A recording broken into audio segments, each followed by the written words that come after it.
রাজপথের ব্যস্ততা ছাপিয়ে হঠাৎই গুলির শব্দ। রাজধানীর নিউ মার্কেট এলাকায় গত মঙ্গলবার রাতে এভাবেই অবসান ঘটে শীর্ষ সন্ত্রাসী খন্দকার নাঈম আহমেদ টিটনের। পেছন থেকে মাস্ক পরা সন্ত্রাসীর অতর্কিত হামলায় রাজপথেই লুটিয়ে পড়েন তিনি। মৃত্যু নিশ্চিত করতে মাথায় পিস্তল ঠেকিয়ে চালানো হয় শেষ গুলি।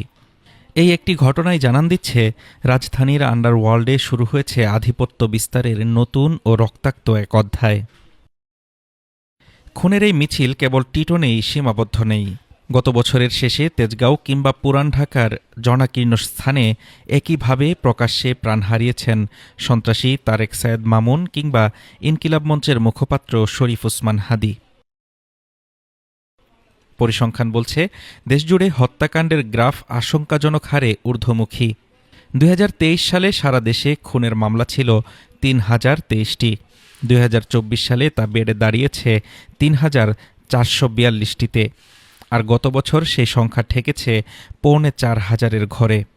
২৪-এর গণ অভ্যুত্থান পরবর্তী অস্থিতিশীলতার সুযোগে কারাগার থেকে জামিনে বেরিয়ে এসেছেন কিলার আব্বাস, পিচ্চি হেলাল, সানজিদুল ইসলাম ইমন কিংবা ফ্রিডম রাসুর মতো দুর্ধর্ষ শীর্ষ সন্ত্রাসীরা। গোয়েন্দা তথ্য বলছে, জেল থেকে বেরিয়েই তারা পুরনো সাম্রাজ্য ফিরে পেতে মরিয়া। বিশেষ করে মোহাম্মদপুর, ধানমন্ডি ও এলিফ্যান্ট রোড এলাকার নিয়ন্ত্রণ নিয়ে ইমন ও পিচ্চি হেলাল গ্রুপের মধ্যে চলছে চরম উত্তেজনা।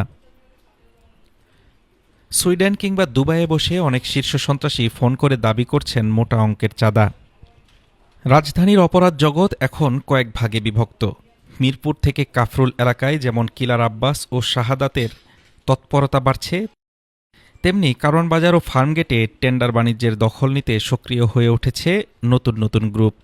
মোহাম্মদপুর ও রায়ের বাজার এলাকা এখন কিশোর গ্যাং আর পেশাদার খুনিদের অভয়ারণ্য।